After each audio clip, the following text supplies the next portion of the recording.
When I was 7, my mum passed of cancer. And my dad, he took me into one of the rooms in the house and sort of got down on one knee so he could be eye level. He was always very considerate of that and said, you know, your mum's not here anymore. It made my dad and I immensely close, and he was such a loving man. But my dad worked on the ferries that went between Dover and Zeebrugge in Belgium. So my dad was the senior chief engineer on that boat. And the boat that he worked on happened to capsize in one of the harbors in Belgium. And it happened very early. It was in March, so the water's cold, and there were about 1,500 people on the boat. And at the time, this is many years ago now, a major disaster, so it's all over the news for days, you know, because they're pulling people out of the water. And of course, we're sitting there hoping that all the people coming out with blankets, that I see my dad, and suffice to say, he wasn't one of them. You know, that was some pretty trying times. I'd say that was the hardest thing I've ever been through, and in ways that I still couldn't even process at the time. Again, 17, you know, you're so young. But I can remember standing in my bedroom. Mum's died, Dad's gone, and I can remember viscerally having what I consider the worst experience a human being can have, which is the feeling of complete isolation.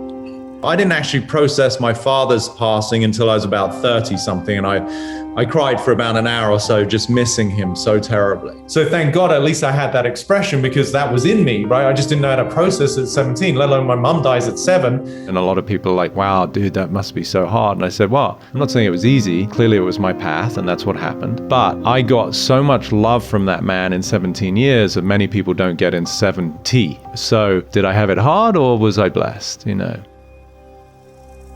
What happened and couldn't have happened any other way, because it didn't. When we find complete surrender with our history, then we immediately find peace with our present. I didn't want my dad to go to work one day and never come back, but I was very close with him, so at least I would have had some sort of semblance of, yeah, I see you tomorrow, Dad, or whatever. And he always said, I love you, and I'd usually stare back. So there was some sense of exchange and connection with the person that I most loved, thank God. But then I never saw him again. And I didn't know that, and I wouldn't say that I would want that. But nonetheless, in ways that I don't understand, that was his karma and my karma. I would not be the man I am today if it weren't for the events that I've been through. And the same holds true for you. And whatever you're dealing with right now, I want you to understand that whatever you're going through, it is part of your karma. And if you can embrace that, then we start to slip into this world of ease. It doesn't mean that what you're dealing with is easy, but it does mean that the energy that you can bring towards it is ease based on love and acceptance. Many people say I'd be a great dad. I'd like to think I would. I'd like to think that I'm playing dad right now, courtesy of all you lot. What's the best advice that you've ever been given? I guess I'd have to cite my dad, just because I loved him so much, you know. It's a story. When I was 14, I was at a school where they had the British Open golf. You know, kids being kids, we were just messing around. We went into the merchandise tent, and I stole a sleeve of golf balls, 3 shitty little golf balls. Back then were probably like $2. And then I had to show my friends to impress them, because there was a deep feeling of insecurity in me, and I wanted to show off. Sadly, we went back in because they're like, let's do it again. Idiots, right? And we got caught the second time.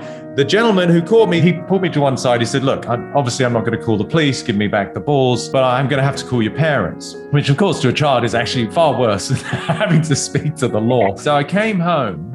My mum had already passed, but my dad, you know, who was just such a special man, he took me into his bedroom and he got down on one knee because I'm only small. And he looked me in the eye and he said, if you wanted golf balls, just tell me, I'll get you some.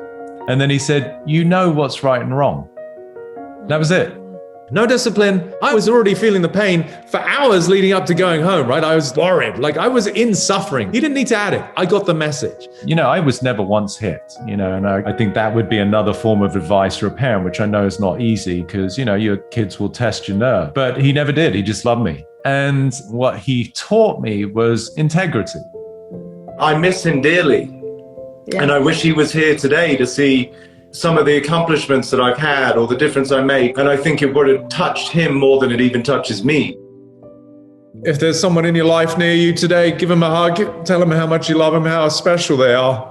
Go easy on yourselves. As I say, we're all masterpieces and works in progress at the same time. None of us are perfect. And we all go through a lot, and we're all going to have to face that day where we're just not around anymore. And this is why I truly appeal to people, like, as long as you're here, like, let's come from love, let's come from kindness, revere and respect all life. Skin color, sizes, ages, it doesn't matter. Let's really be the future we want. I've definitely had concerns. There's definitely some forces at play here that do not have humanity's best interests at heart. And that bugs me, because I want people to love themselves. I want people to love life. I want people to be well, and keep trusting that love and light's going to prevail. And I truly believe in an extraordinary future, and that's what I'm committed to. I invite you all to join me in making this a better planet. It's not going to be easy, but it's going to be awesome.